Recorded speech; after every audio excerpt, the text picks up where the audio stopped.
فيه الصلاة والسلام على رسول الله وعلى آله وأصحابه وأزواجه وذرياته وأهل بيته أجمعين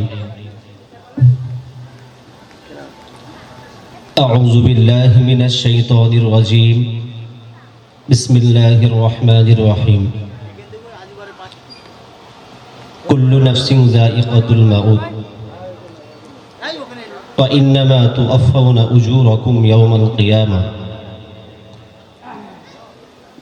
فمن زحزح عن النار وأدخل الجنة فقد فاز وما الحياة الدنيا إلا متاع الغرور وقال النبي صلى الله عليه وسلم في الحديث الشريف بين العبد والكفر ترك الصلاة أو كما قال عليه الصلاة والسلام শ্রদ্ধেয় আজকের এই জলসার সভাপতি মাননীয় মান্যবর মরহুম পীরে কামিল শাহ সুফি আলহাজ হযরত মাওলানা গোলাম রসুল চাঁদপুরী রহমাতুল্লাহ আলাইহের সুযোগ্য পুত্র পীর আল্লামা আব্দুল মান্নান রহমাতুল্লাহ আলাইহের বড় পুত্র জনাব আলহাজ জনাব হযরত মাওলানা হাফেজ মোহাম্মদ মেহেদি হাসান সাহেব এবং এই সুন্দর আজকের এই মাহফিলের আয়োজক যুবকবৃন্দ, কান্দবকাটি গ্রামবাসী এবং সে সাথে সাথে বেসিক্যালি আমাদের স্নেহভাজন মাওলানা মোহাম্মদ ফারুক মন্ডল রহমান, উপস্থিত সমস্ত মুসলিম বাবাজি ও ভাইগণ, পদ্মার অন্তরালে আম্মা ও বোনেরা, আপনারা আজকে সমবেত হয়েছেন বিশেষ একজনের আশা আকাঙ্ক্ষায়। তানারি ওঠার পূর্বে আপনাদের কাছে 2-1 মিনিট আল্লাহ পাক রব্বুল আলামিন যদি তৌফিক দান করেন, পবিত্র কালামুল্লাহ শরীফ ও হাদিস শরীফের মধ্য থেকে 2-1টা কথা আপনাদের সম্মুখে পেশ করব ইনশাআল্লাহ। আমা তৌফিক ইল্লা বিল্লাহ।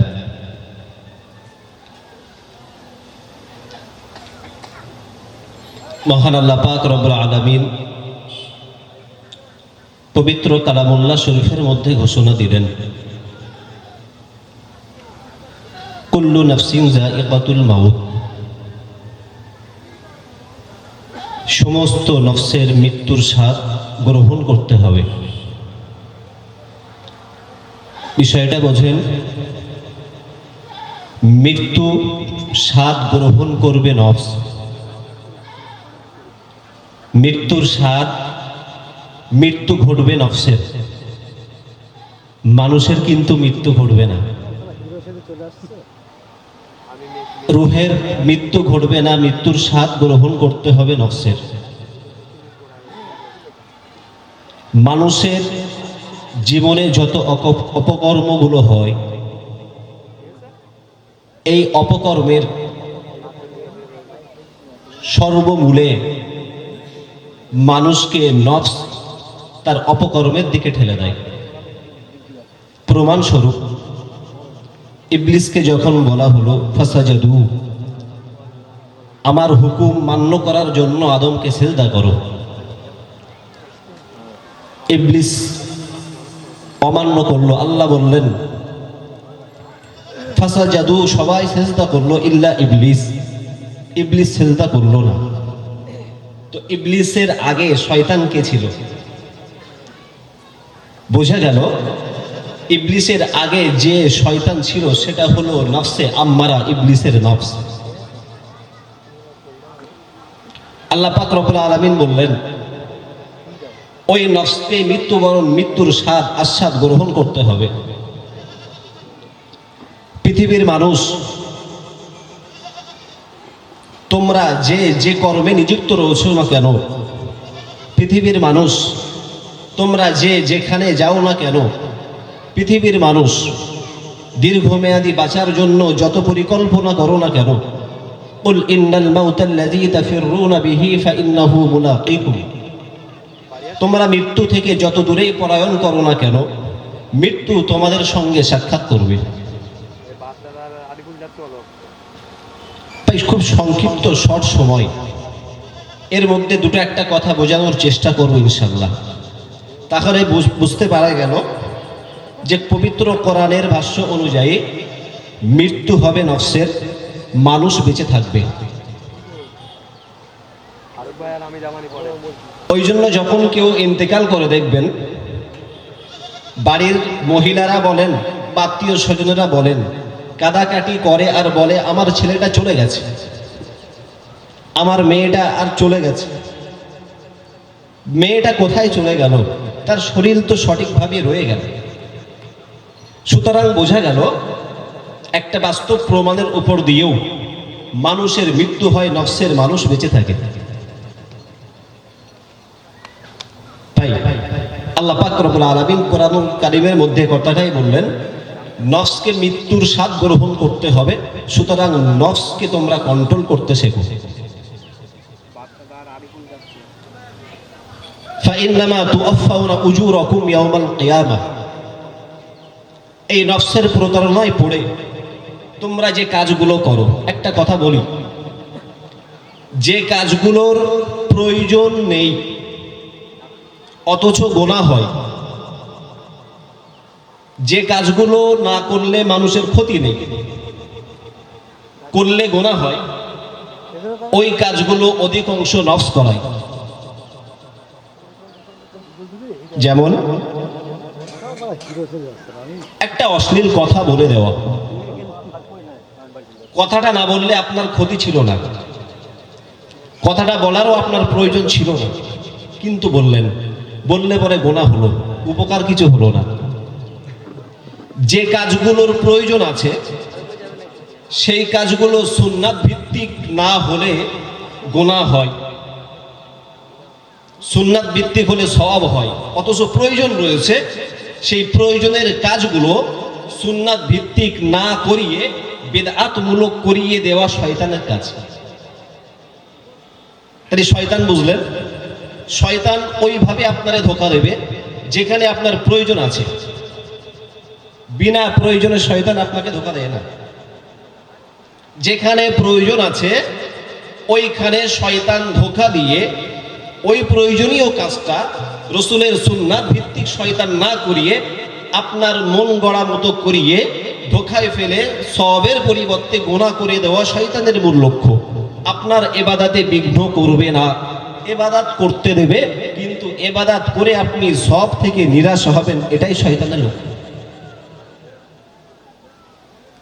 আর নফসের কাজ হলো প্রয়োজন নেই, না করলেও কোনো ক্ষতি নেই, করারও প্রয়োজন নেই, অথচ করতে চাইছে।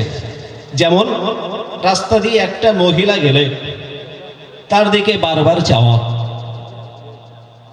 মহিলাটার দিকে চাওয়ার কোনো প্রয়োজন নেই, না চাইলেও কোনো ক্ষতি নেই, অথচ মন চায় মহিলাটার দিকে চাইতে, ওটা নফসের কাজ। আল্লাহ বললেন ওই নফসকে মৃত্যুবরণ করতে হবে, ওই নফসকে মৃত্যুর স্বাদ গ্রহণ করতে হবে। সুতরাং নফস সম্পর্কে তোমরা সতর্কতা অবলম্বন করো। ফাইন্নামা তুওয়াফাউনা উজুরাকুম ইয়াওমাল কিয়ামাহ, কিয়ামতের মাঠে তোমাদের গুনাহগুলো, তোমাদের সওয়াবগুলো কে কি কোন অনুপাতে করেছো তার নির্দিষ্ট পরিমাণের জাযা দেওয়া হবে।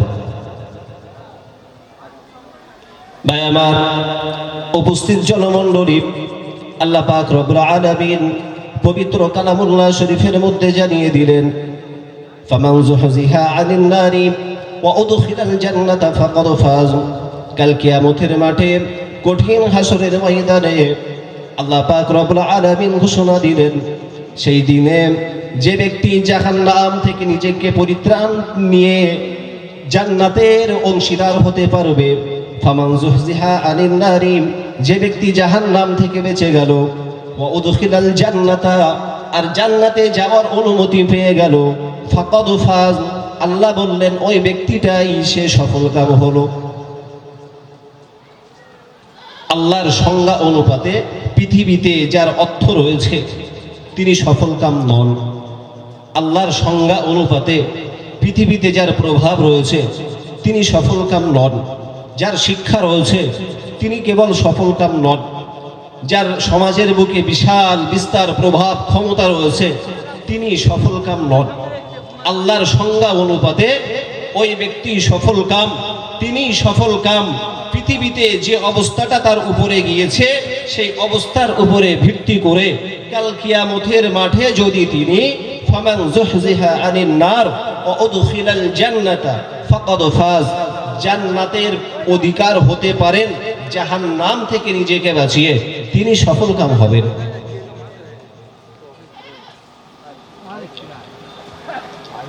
আপনারা যারা পিছনে দাঁড়িয়ে রয়েছেন, এখনই যদি সামনে এসে না বসেন, হুজুর আসলে কিন্তু তখন আর জায়গা পাবেন না। আপনাদের কাছে অনুরোধ, আপনারা সামনে এসে বসে যান। তো আল্লাহ পাক রব্বুল আলামিন এই সফলতার দিকটা তিনি কোরআনুল কারীমের মধ্যে সংজ্ঞা দিয়ে বললেন।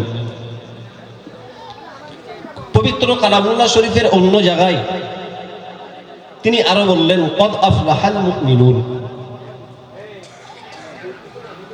অবশ্যই মোমেন যারা তারা সফল হয়েছে, সফলতা পেয়েছে, সফলতা হবে, সফলতা অর্জন করেছে। যে সমস্ত মোমেনগণ সফলতা অর্জন করতে পারবে, পেরেছে, পারছে, আল্লাহ বললেন তাদের শর্ত, তাদের মধ্যে নিদর্শন হলো কয়েকটা। এক নম্বর হলো আল্লাহ বললেন কাল কিয়ামতের মাঠে ওই মোমেন সফলতা অর্জন করতে পারবে আল্লাযীনা হুম ফি সলাতিহিম খাশিউন, যিনি নামাজ আদায় করবেন খুশুর সাথে, সালাত আদায় করবেন খুশুর সাথে। তাহলে নামাজি হওয়ার পরেও নামাজের মাধ্যমে দিয়ে সফলতা অর্জন করতে গেলে নামাজটা হতে হবে আল্লাহ যেভাবে বলেছেন খুশুর সাথে, তেমনটা ভাবে। আর যারা নামাজি নন তাদের সফলতার কোনো জায়গাই নেই। রাগ করবেন না। ঈমান আনার পরে সর্বপ্রথম মুসলমান হিসেবে প্রমাণ দেওয়ার জন্য যে আমল, তার নাম নামাজ।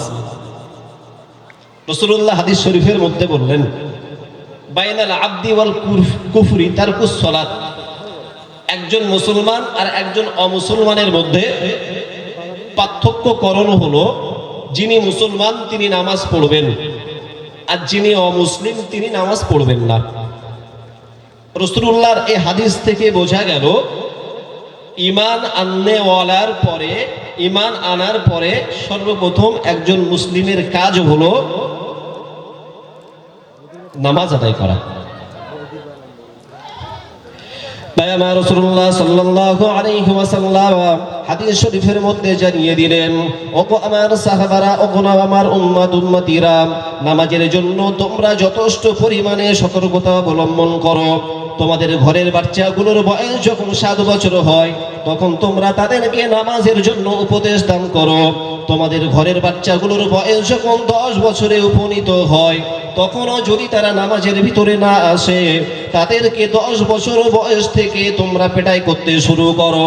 এমনই করে নিয়ে যখন 12 বছর বয়সে তারা উপনীত হয় তথাপিও নামাজের ভিতরে আসলো না গো, আমি রাসূলুল্লাহ সাল্লাল্লাহু আলাইহি ওয়াসাল্লাম বলে দিলাম তাদেরকে ঘাড় ধাক্কা দিয়ে ঘর থেকে বার করে দাও।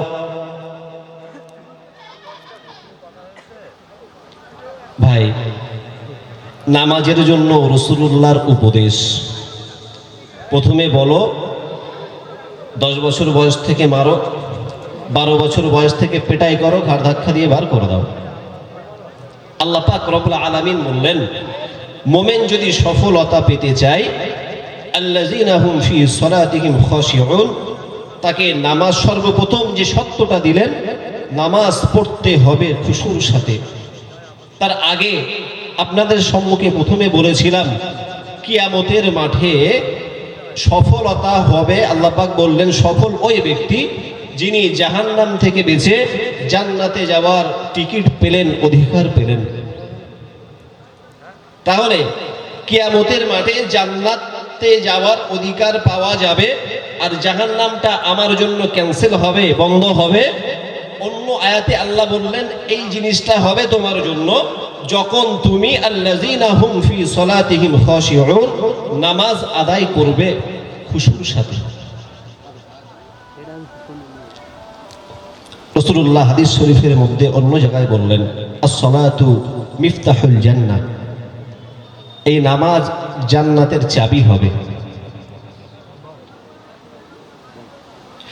আল্লাহ পাক রব্বুল আলামিন পবিত্র কালামুল্লাহ শরীফের মধ্যে অন্যত্র জানিয়ে দিলেন, তারপরেই বললেন কাল কিয়ামতের মাঠে যে সমস্ত মুমিনগণ সফলতা অর্জন করবে তাদের আর একটা বৈশিষ্ট্য হবে আল্লাযীনা হুম আনিল লাগবি মুরিদুন, তারা অশ্লীল অপব্যয় কথাবার্তা থেকে নিজেকে হেফাজত করবে। অশ্লীল কথাবার্তা বলা আর অপ্রয়োজনীয় কথাবার্তা বলা থেকে নিজেকে হেফাজত করবে। রাসূলুল্লাহ সাল্লাল্লাহু আলাইহি ওয়াসাল্লাম হাদিস শরীফের মধ্যে একটা বিষয়, এই বিষয় সম্পর্কে তিনি জানিয়ে দিলেন মুনাফিকের তিনটি নিদর্শন আছে। ভাই একটুখানি শোনেন, হুজুরের অস্ত শুনবেন, এই কথাগুলো বলছি একটুখানি শোনেন, না তো আমারও মনোযোগ নষ্ট হয়ে যাচ্ছে। রাসূলুল্লাহ বললেন মুনাফিকের নিদর্শন মূলত তিনটে। ইযা হাদ্দাসা কাযাবা, কথায় কথায় মিথ্যা কথা বলে। ওয়া ইযা ওয়া'আদা আখলাফ, ওয়াদা করলে খেলাফ করে। ওয়া ইযা আমানা খিয়ানা, আমানত রাখলে খেয়ানাত করে।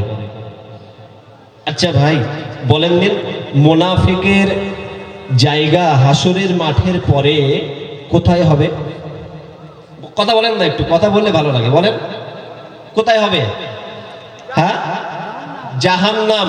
শুধু জাহান্নামা নয়, ইন্নাল মুনাফিকিনা ফিদ দারকিল আসফালি মিনান নার, জাহান্নামের সর্বশ্রেষ্ঠ জায়গায় হবে। এই জাহান্নামের সর্বশ্রেষ্ঠ জায়গা মানে সবথেকে কঠিন শাস্তির জায়গা। রাসূলুল্লাহ হাদিস শরীফের মধ্যে জানিয়ে দিলেন ইযা হাদ্দাসা কাযাবা ওয়া ইযা ওয়া'আদা আখলাফা ওয়া ইযা আমানা খিয়ানাকা, যার মধ্যে তিনটে বৈশিষ্ট্য পাওয়া যাবে। যিনি কথায় কথায় মিথ্যা কথা বলেন, যিনি কথায় কথায় যিনি প্রায় প্রায় ওয়াদা খেলাপ করেন, যিনি আমানাতের খিয়ানাত করেন, যদিও তিনি নামাজি হন, যদিও তিনি হাজি হন, যদিও তিনি আলেম হন, যদিও তিনি হাফেজ হন, যদিও তিনি ইমানদার হন বা না ইমানদার হন, অবশ্যই এই তিনটে বৈশিষ্ট্য একত্রে যার মধ্যে পাওয়া যাবে, অবশ্যই করে তিনি মুনাফিক, অবশ্যই করে তিনি মুনাফিক। তো আল্লাহ বললেন, কি বললেন? আল্লাযীনা হুম আনিল লাগবি মুরিদুন, অশ্লীল এবং অপচয় কথাবার্তা থেকে নিজেকে বাঁচাতে হবে। তো মুনাফিকের একটা নিদর্শন হলো অশ্লীল কথাবার্তা বলা, অপচয় কথাবার্তা বলা। আল্লাযীনা হুম লিয-যাকাতি ফাঈলুন, যারা যাকাত দানে সক্রিয়তা অবলম্বন করবে। কিয়ামতের মাঠে ওই ব্যক্তিটা সফল হবে যিনি যাকাত দানে সক্রিয়তা ভূমিকা পালন করবে। এই যাকাত দানে সক্রিয়তা বলতে কি সুন্দর নিম্ন মনোবৃত্তির সমাজ প্রতিষ্ঠিত হয়েছে ইসলামে।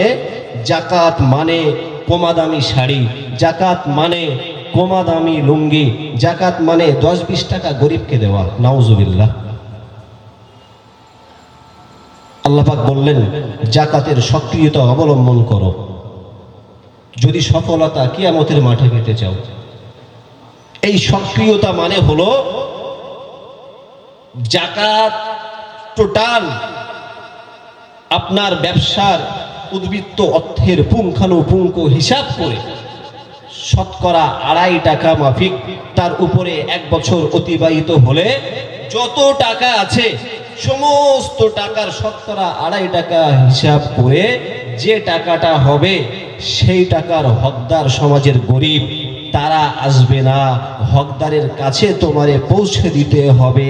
এটাও একটা জাকাতের সক্রিয়তা। গরিব আসে না, আমরা যাই,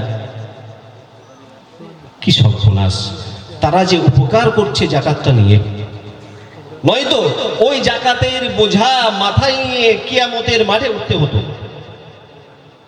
এত বড় উপকার তারা আমাদের করছে যে আমাদের যাওয়া লাগছে না, অন্তত পক্ষে আমাদের কাছে আসছে আমাদের ঋণটা মকুব করার জন্য। আর তাদেরকে বলছি সকালবেলা না বিকালবেলা এসো, বিকালবেলা আসলো বলছি এক্ষুনি হবে না, সন্ধ্যাবেলা আসো, আজকে আর হচ্ছে না, তা কালকে এসো। এসে দেখলো 50 টাকা দামের শাড়ি।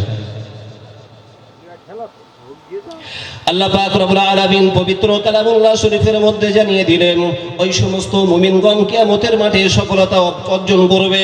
আল্লাযীনা হুম লিযাকাতি ফাঈলুন, যারা যাকাত দানে নিজেদেরকে সক্রিয়তা ভূমিকায় রেখেছে। যাকাত তো দেই সব বিনা হিসাবে, কোনো হিসাব নেই। আনুমানিক কত টাকা আছে, 1.5 লক্ষ টাকা আছে, তো এত টাকা যাকাত দাও। কত টাকা আছে, 2 লক্ষ আছে, তো 5,000 দাও। এটা অনুমান করে, এই অনুমানটাও জাকাতের সক্রিয়তা নয়। আপনাকে হিসাব করতে হবে। যদি না পারেন মহল্লার ইমামকে নিয়ে, যদি তানাকে না পান যিনি বোঝেন তানাকে নিয়ে হিসাব কষে 1 টাকা জাকাত হোক, আল্লাহ বললেন সেটাই জাকাতের সক্রিয়তা। আর এই সক্রিয়তার আরেকটা সত্য হলো, গরিব আপনার বাড়ি নয়, আপনি তানার দ্বারস্থ হয়ে জাকাত দেবেন। আল্লাযীনা হুম লিফুরুজিহিম হাফিজুন, আল্লাহ পাক রব্বুল আলামিন বললেন কাল কিয়ামতের মাঠে আরো একদল ব্যক্তি সফলতা অর্জন করবে। কাল কিয়ামতের মাঠে যে মুমিনগণ সফলতা অর্জন করবে তাদের আরেকটা বৈশিষ্ট্য হলো তাদের যৌন ক্ষমতা বা যৌন অঙ্গ বা যৌন জীবনটারে হেফাজত করবে। যৌন জীবন বা যৌন ক্ষমতা বা যৌন অঙ্গটারে হেফাজত করবে।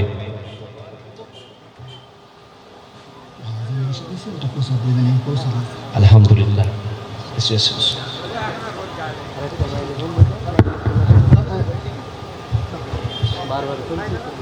অনেক দূর নাকি?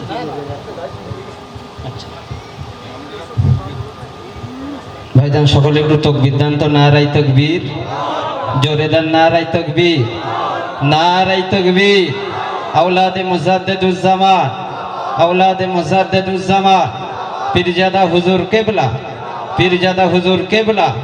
নারায়ে তাকবীর, নারায়ে তাকবীর। হুজুর কিবলা এই রাস্তায় ঢুকে গিয়েছে।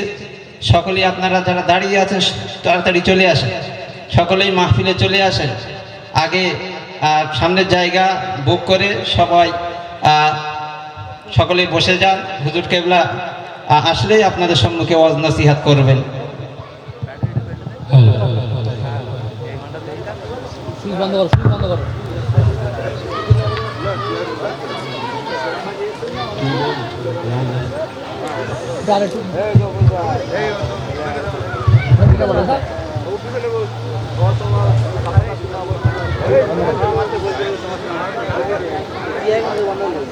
এই চেয়ারগুলো সরাও না, চেয়ার সামনে দিলে হবে না, চেয়ার সামনে যাই,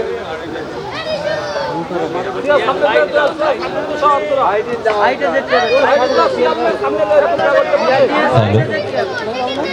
হাইটে চেয়ার। আপনারা সামনে চলে আসেন। হুজুর এসে গিয়েছেন। নির্দিষ্ট সময়ে তিনি উপস্থিত হবেন।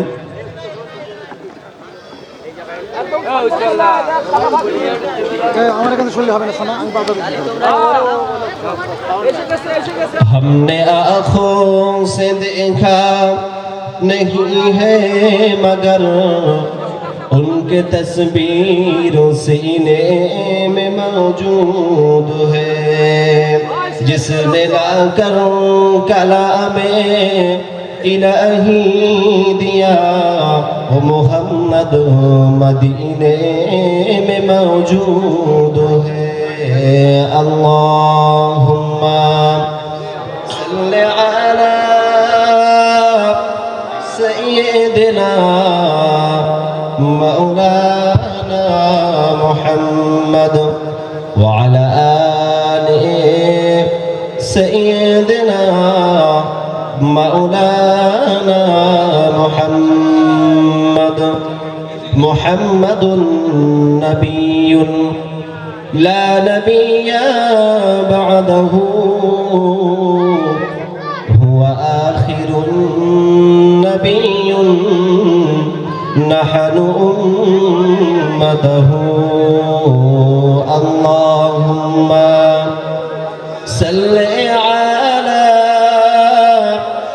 سيدنا مولانا محمد وعلى آله سيدنا مولانا محمد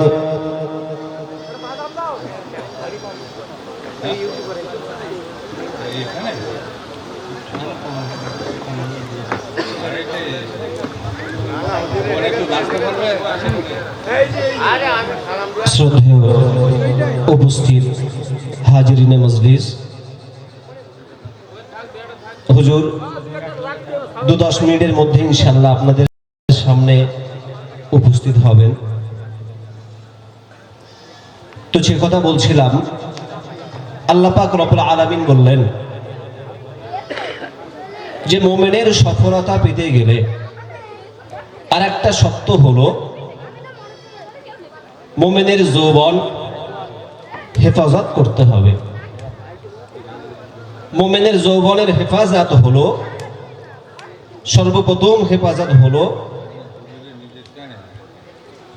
বৈধ জায়গা ব্যতীত অন্যত্রে নিজের যৌবন অপচয় করবে না। বৈধ জায়গা কোনগুলো? আল্লাহ বললেন ইল্লা আলা আজওয়াজিহিম আও মা মালাকাত আইমানুহুম ফাইন্নাহুম গায়রু মালুমিন। নিজের অধীনস্থ দাসী ও স্ত্রীর কাছে যৌন জীবন বা যৌন বিষয় ব্যবহার করার কারণে তারা জিজ্ঞাসিত হবে না। ফামানি বুতাগা ওয়ারা আযালিকা ফাউলাইকা হুমুল আদুন। এই দুটো জায়গা ব্যতীত নিজের অধীনস্থ দাসী, যদিও দাসীর প্রথাটা আজকে বর্তমান সমাজে নেই, তো নিজের অধীনস্থ দাসী ও অধীনস্থ স্ত্রী ব্যতীত মুমিন যদি অন্যত্রে কোথাও নিজের যৌন জীবনটা ব্যবহার করে, নিজের যৌন সময়টা ব্যবহার করে, অবশ্যই তারা জিজ্ঞাসিত হবে, সফলতা অর্জন করতে পারবে না। হাজরিনে মজলিস, অন্যত্রে যদি আমরা নিজের যৌবনটা ব্যবহার করি, সে হতে পারে নিজে নিজে। যদি কোনো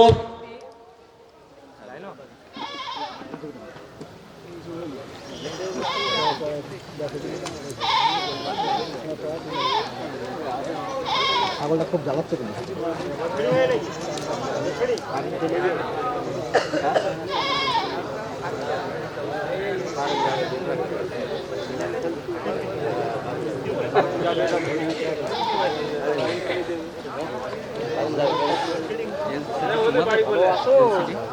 হ্যাঁ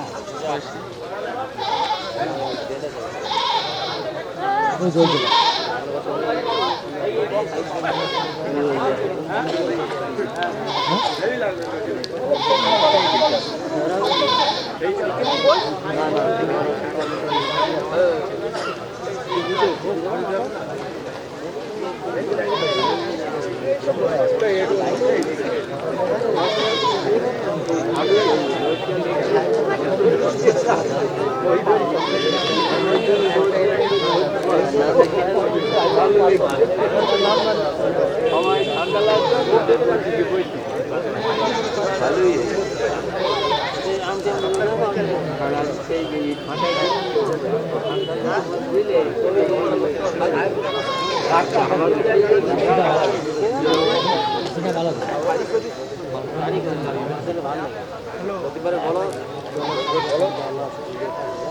বলা হয়েছে টাকা দেবেন 1 লাখ টাকা দেবেন 1 লাখ টাকা ঠিক আছে বুঝলে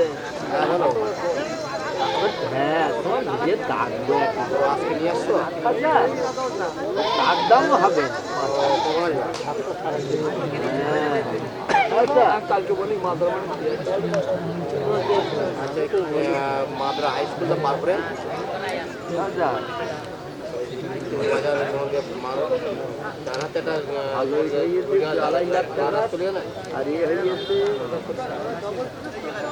আবার লোকের চিন্তা করছি কেন সবাই দেয় না ওরা না কথা বললি হয় দিলেও হবে না 20 লাখ টাকা রাস্তা 30 লাখ টাকার রাস্তা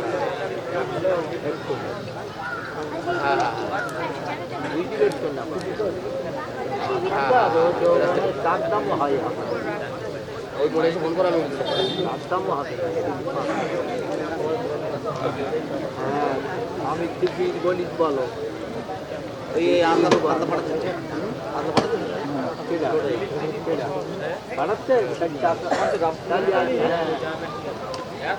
ভালো হবে তা ভালো হবে না দেখ আসুক কিন্তু মজবুত আমরা 4 জনে আমি আর আমি একা মাতব্বারি করি বলো বুড়ো মানুষ তো মাতব্বারি লাল বাড়ি হবে হ্যালো,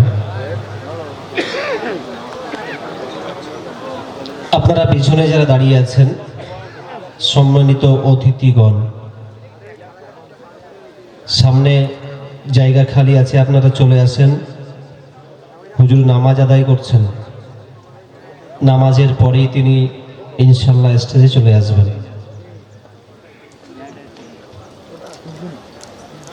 তো যে কথা বলছিলাম, কাল কিয়ামতের মাঠে মুমিন সফলতা অর্জন করতে গেলে তার আরেকটা বৈশিষ্ট্য হতে হবে, যৌন অঙ্গের হেফাজত করতে হবে। ওই যৌন অঙ্গটা নিজের স্ত্রী ও অধীনস্থ দাসী ব্যতীত অন্যত্রে যৌন ক্ষমতা, যৌন ক্রিয়া ব্যবহার করা যাবে না। আল্লাহ বললেন, পরবর্তী থেকে বললেন, আল্লাযীনা হুম লিআমানাতিহিম ওয়া আহদিহিম রাউন। কাল কিয়ামতের মাঠে, হাসরের ময়দানে মুমিনের আরেক সফলতা অর্জন করতে গেলে আরেকটা বৈশিষ্ট্য হলো আমানাতের রক্ষী হতে হবে।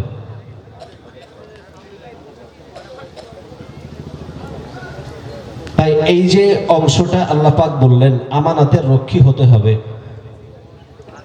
এই আমানাতের রক্ষীটা একটা কঠিন ব্যাপার। আপনার কাছে আপনার পিতামাতার হক আমানাত হিসেবে আছে, আপনার কাছে আপনার সন্তানাদির হক আমানাত হিসেবে আছে, আপনার কাছে আপনার স্ত্রীর হক আমানাত হিসেবে আছে, আপনার কাছে পাড়া প্রতিবেশীর হক আমানাত হিসাবে আছে, আপনার কাছে মসজিদের হকটা আমানাত হিসাবে আছে।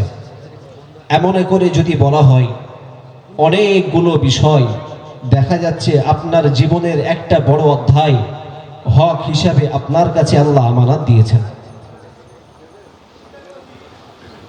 আর সর্বোত্তম, তার মধ্যে সর্বোত্তম একটা আমানাত হলো রূহের জগতে যখন আমরা ছিলাম, আমরা আল্লাহর কাছ থেকে পৃথিবীতে আসতে চাইছিলাম না, আল্লাহকে এত মহাব্বত করতাম। সেখানে ফেরাউন বলে কেউ ছিল না, নমরুদ বলে সেখানে কেউ ছিল না, আজাজিল বলে সেখানে কেউ ছিল না, সেখানে আবু জেহেল বলে কেউ ছিল না। সবাই এক গণ্ডির মধ্যে ছিলাম, রূহের জগতে আল্লাহকে খুব পিয়ার করতাম, খুব মহাব্বত করতাম। আল্লাহ বললেন এই মহাব্বতটার পরীক্ষা দিতে গেলে তোমাদেরকে আমার সামনে থেকে একটু দূরে সরিয়ে যেতে হবে। সুতরাং তার থেকে আড়াল করে যখন পৃথিবীতে পাঠালেন, আল্লাহর ওই ভালোবাসাটার আমানাত দিয়ে, সে আল্লাহর ভালোবাসার আমানাতের খিয়ানাত যারা করলো, কেউ ফেরাউন হলো, কেউ নমরুদ হলো, কেউ আবু জাহাল হলো, কেউ উদবা হলো, কেউ সাইবা হলো। তো এই আমানাত আল্লাহ পাক রব্বুল আলামিন একটা উদ্দেশ্যেই আমাদেরকে পৃথিবীর বুকে পাঠালেন। কোরআনুল কারীমের মধ্যে বললেন, ওমা খলাকতুল জিন্না ওয়াল ইনসা, হে জিন হে মানুষ, মনে রেখে দিও তোমরা সৃষ্টি হওনি। অন্যত্রে বললেন, হাল আতা আলাল ইনসানি হিনুম মিনাদ দাহরি লাম ইয়াকুন শাইয়্যাম মাযকুরা, হে মানুষ তোমাদের কোনো অস্তিত্বই ছিল না। সুতরাং তোমাদেরকে সৃষ্টি করা হয়নি। মনে রাখো, তোমাদেরকে সৃষ্টি করা হয়নি কি জন্য? তোমাদেরকে সৃষ্টি করা হয়নি আমানাতের খিয়ানাত করার জন্য। তোমাদেরকে সৃষ্টি করা হয়নি মানুষের সাথে খারাপ ব্যবহার করার জন্য। তোমাদেরকে সৃষ্টি করা হয়নি নিজের খেয়াল খুশি ইচ্ছা মতো নিজের জীবনটা পরিচালনা করার জন্য। তোমাকে সৃষ্টি করা হয়নি মদ পান করার জন্য। তোমাকে সৃষ্টি করা হয়নি অন্যের হক মেরে খাওয়ার জন্য। তোমাকে সৃষ্টি করা হয়নি তুমি অন্যের জমি আত্মসাৎ করে খাওয়ার জন্য। তোমাকে সৃষ্টি করা হয়নি মসজিদের হক নষ্ট করার জন্য। এক কথায় যতগুলো মানব জীবনের অপকর্ম থেকে দূরে সরে থাকা তোমার হুকুম দেওয়া হয়েছে, সেগুলো করার জন্য সৃষ্টি করা হয়নি। ইল্লা লিয়াবুদুন, এক কথায় আল্লাহ সব উত্তরের ইতি টেনে বললেন, সৃষ্টি করেছি শুধুমাত্র আমার ইবাদত করার জন্য। তোমার ঘুমানোর জন্য সৃষ্টি করিনি, তোমাকে খাবার সময়টুকু তোমারে দেইনি, তুমি স্টেজের উপরে কথা বলবে এ সময়টুকু তোমারে দেওয়া হয়নি। তোমার যাবতীয় জন্ম থেকে নিয়ে মৃত্যু পর্যন্ত মাইক্রো সেকেন্ড থেকে নিয়ে সুবিশাল জীবনের একটা বড় অধ্যায়, যে পর্যন্ত তুমি বেঁচে থাকবে সমস্ত সময়টাই আমার ইবাদত করতে হবে, এই জন্যই সৃষ্টি করেছে। এই কটলেসটার সাউন্ডটা একটু কষ্ট হচ্ছে। সুতরাং তাহলে মানব সৃষ্টির আর একটা বিষয় হলো, আল্লাহ বললেন তুমি তোমার আমানাত রক্ষা করবা।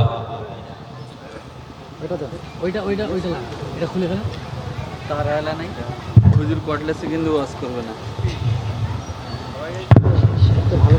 না তাও সুতরাং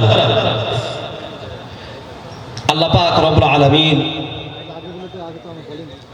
রূহের জগতে আমাদেরকে বললেন, আলাস্তু বিরব্বিকুম, আমি কি তোমাদের প্রভু?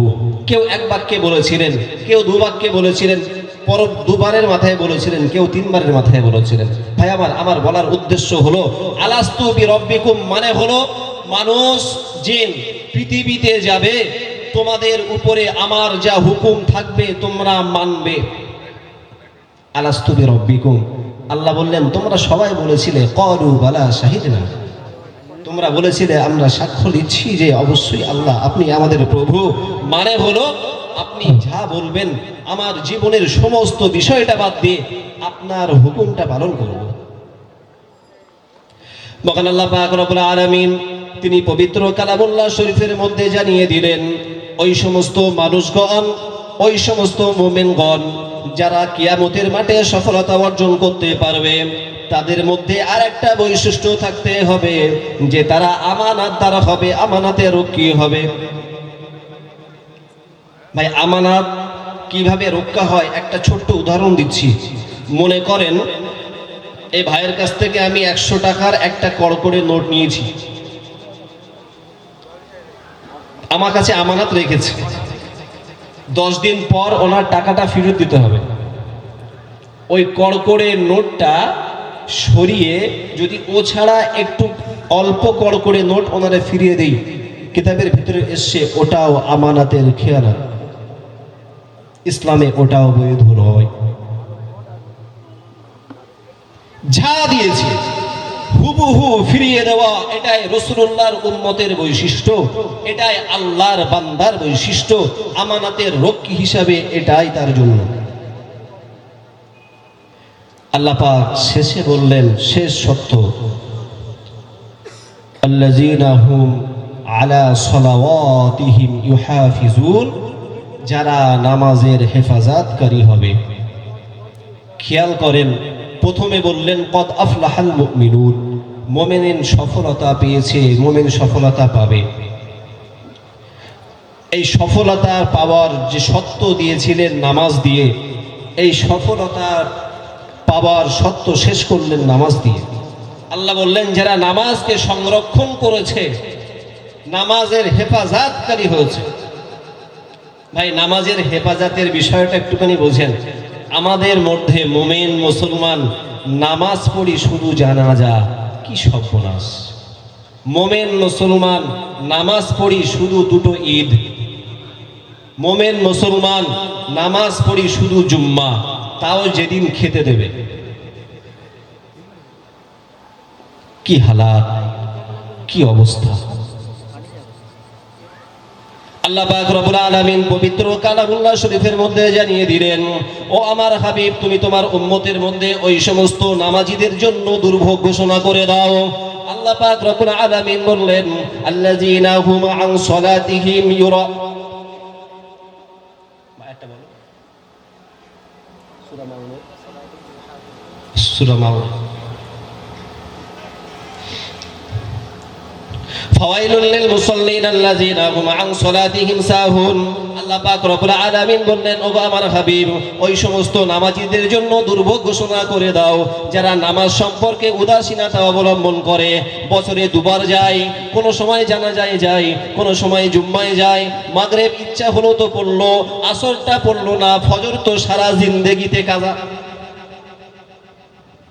যারা নিজেরা নিজেদের খেয়াল খুশি মতো নামাজ পড়বে, যেই হোক, কি হাজি, কি গাজী, কি হাফেজ, কি মাওলানা, কি সাধারণ মানুষ, আল্লাহর এই কোরআনের আয়াত সবার উপরেই বক্তব্যে।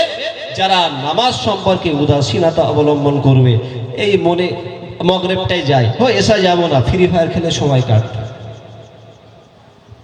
ও এসাটা হলো না, ফজরে তো যাবোই না, কোনো নিয়তি নেই, এই শীতে উঠতে কষ্ট। আল্লাহ বললেন ওই সমস্ত নামাজগুলো কিয়ামতের মাঠে ছুঁড়ে, মুখে ছুঁড়ে মেরে দেওয়া হবে, ওদের জন্য দুর্ভোগ, নামাজ পড়েও দুর্ভোগ। তো আল্লাহ বললেন যে নামাজের সংরক্ষণকারী হতে হবে। ভাই আমার, এই নামাজের সংরক্ষণ হচ্ছে কিভাবে বুঝবো? এই সূরা মুমিনের কয়েকটা আয়াতের মধ্যে বোঝা যাবে। আপনার নামাজ সংরক্ষণ হচ্ছে তখন বুঝবেন যখন আপনি সঠিকভাবে যাকাত আদায় করতে পারছেন। আপনার নামাজ আল্লাহর দরবারে পৌঁছাচ্ছে বুঝতে পারবেন যখন আপনি আপনার যৌনাঙ্গটা হেফাজত করতে পারবেন।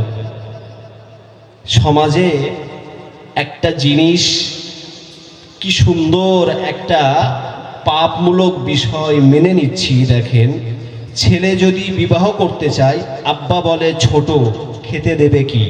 আর ছেলে যদি দু চারটে অবৈধ সম্পর্ক করে, বাপ মা জেনেও চুপ করে থাকে, বাপ মা জেনেও চুপ করে থাকে। পাপ কাজরে সমর্থন করে কে? পাপ কাজরে সমর্থন করে কে? মুমিনের বৈশিষ্ট্য পাপ কাজরে সমর্থন করা। রাসূলুল্লাহর সুন্নত, একটা যুবক ছেলে সে আদায় করতে চায়, পিতা মাতা তারা বলে ছেলে ছোট, খেতে দেবে কি? আর যখন ওই ছেলে একটা স্ত্রীর মতো অন্য একটা মেয়ের সঙ্গে সম্পর্ক করছে, পিতা মাতা জেনেও না জানার ভান করতেছে, অর্থাৎ একটা মৌন সমর্থন দেওয়া হচ্ছে সন্তানের উপরে। তুমি করো, আমি জানি, কিন্তু বিয়ে তো করছো না, এটাই যথেষ্ট। নাউজুবিল্লাহ।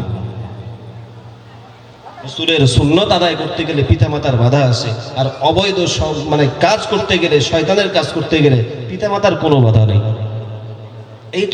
এই তো অবস্থা। মনে করবেন এই বিষয়টা যখন কারোর উপর ঘটছে, অবশ্যই নামাজের সংরক্ষণ, আল্লাযীনা হুম আলা সালাওয়াতিহিম ইউহাফিজুন, অবশ্যই ওই পিতামাতার উপরে নামাজের হেফাজত, সংরক্ষণ নেই। স্পষ্ট কথা।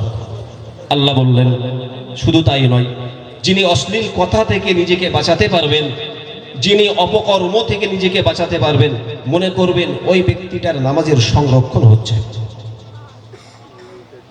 যিনি আমানাত রক্ষা করতে পারবেন, আমানতদার হতে পারবেন, মনে করবেন ওই ব্যক্তিটার নামাজের সংরক্ষণ হচ্ছে। ভাই নামাজ পড়ছি, ফজর থেকে এশা পর্যন্ত তাহাজ্জুদ পড়ছি, এমনকি আবাবিলের নামাজ পড়ছি, সালাতুস চাষ পড়ছি, আরো যত নামাজ রয়েছে পড়ছি, অথচ আমানাতের খেয়ানাত হচ্ছে, অথচ আমার গুপ্ত অঙ্গ বা আমার যৌন অঙ্গ অন্য জায়গায় ব্যবহার হচ্ছে, অথচ আমার মুখের ভাষা দিয়ে কটু কথা বেরিয়ে যাচ্ছে। না না না না, কোনো অবস্থাতে তানার ভিতরে নামাজের সংরক্ষণ নেই। ওই জন্য বলা হয়েছে, আল্লাহ পাক কোরআন শরীফের কোরআনুল কারীমের মধ্যে ওই জন্য বললেন, ইন্নাস সালাতা তানহা আনিল ফাহশাই ওয়াল মুনকার। নামাজ হলো সমস্ত পাপকে দূরে সরিয়ে দেওয়ার একটা বড় উপকরণ। কম বেশি আমরা যারা নামাজি, আমাদের মধ্যে এই বৈশিষ্ট্যগুলো যদি থাকে, মনে করব নামাজের সংরক্ষণ হচ্ছে। একটা খামতি থাকবে তো তার নামাজের সংরক্ষণ নেই। আর যার নামাজের সংরক্ষণ নেই, তার কি যেন নেই, আসসালাতু মিফতাহুল জান্নাহ, জান্নাতের চাবির সংরক্ষণ নেই। যার জান্নাতের চাবির সংরক্ষণ নেই, তার জান্নাতের তালা খোলার কোনো অধিকার নেই। মহান আল্লাহ পাক রব্বুল আলামিন পরবর্তীতে পবিত্র কালামুল্লাহ শরীফের মধ্যে জানিয়ে দিলেন, এই নামাজ সংরক্ষণকারী, সুতরাং ওই সমস্ত মুমিন যারা সফলতা অর্জন করবে কিয়ামতের মাঠে, তাদের একটা বৈশিষ্ট্যের লিস্ট দেওয়ার পরে তিনি বললেন, উলাইকা হুমুল ওয়ারিসুন, অবশ্যই তারা উত্তরাধিকারী লাভ করবে। আল্লাযীনা ইয়ারিসুনাল ফিরদাউসা হুম ফিহা খালিদুন, অবশ্যই তারা উত্তরাধিকারী লাভ করবে ওই জান্নাতের, যার নাম হলো ফিরদাউস। জান্নাতুল ফিরদাউসের উত্তরাধিকারী হবে। এই সমস্ত বৈশিষ্ট্যগুলো থাকলে পরে, সুতরাং আমার সময় যে পর্যন্ত ছিল ইতিমধ্যে শেষ হয়ে গেছে। হুজুর আসছেন, আপনাদের কাছ থেকে দোয়া চাইব। আল্লাহ পাক রব্বুল আলামিন আপনাদের সম্মুখে যতটুকু বলিয়ে দিলেন, সেই বলা মোতাবেক আগে আমাকে আমল করার তৌফিক দান করে দিন। সকলে বলেন আমিন। তারপরে আমার সমস্ত মুসলমান ভাই বাবাজি, পদ্মার অন্তরালে মা ও বোনদের সকলকে তৌফিক দান করুক আল্লাহর হুকুম মোতাবেক আমল করে চলার। ভাই আবার যারা পিছনে দাঁড়িয়ে আছেন, সামনে চলে আসুন, এখনই হুজুর আসবেন। এখন আপনাদের সম্মুখে হুজুর আসার যে সময়, দুটো একটা কথা 2-10 মিনিট আপনাদের সম্মুখে আলোচনা করতে আসছেন কান্দেবকারী দক্ষিণ পাড়া মসজিদের পেশ ইমাম জনাব মাওলানা হাফিজুর রহমান সাহেব। আপনারা শোনেন তাঁর মুখের বক্তব্য। আর আবারও ঘোষণা করছি, মহিলারা যারা বেপর্দায় ঘোরাফেরা করছেন রাস্তার ধারে, অবশ্যই আপনারা পর্দার ভিতরে চলে যান। আর ভলেন্টিয়ারদের উদ্দেশ্যে বলছি, আপনারা এই বিষয়টা নিজেরা নিজ নিজ দায়িত্ব সঠিকভাবে পালন করেন। মানুষজন পিছনে অনেক দাঁড়িয়ে আছে, তাদেরকে বসার জন্য বলেন এবং সুযোগ করে দেন। আর বাজারের ভিড়ভাট্টাগুলো আপনারা সামাল দেবেন।